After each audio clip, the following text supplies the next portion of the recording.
Affection, वो type of relationship जो इन्होंने आपके साथ फील किया वो इनको कहीं नहीं मिला, ना पहले मिला ना बाद में शायद मिला।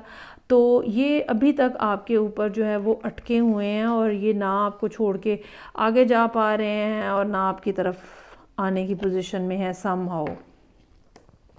सो नेक्स्ट कार्ड मेरे पास है 4 ऑफ वॉन्ड्स और नेक्स्ट कार्ड मेरे पास है 10 ऑफ कप्स और 4 ऑफ वॉन्ड्स।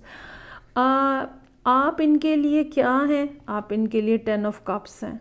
मैक्सिमम हैप्पीनेस, एक ऐसी ब्लिसफुल लाइफ जिससे कोई भी शख्स इनकार नहीं करना चाहता, एक ऐसी लाइफ जो कि हर शख्स हासिल करना चाहता है, जहाँ प्रॉस्पेरिटी है, जहाँ कंफर्ट है, जहाँ मोहब्बत है, जहाँ सुकून है, जहाँ पे स्पिरिचुअल कनेक्शन जो है वो मौजूद है।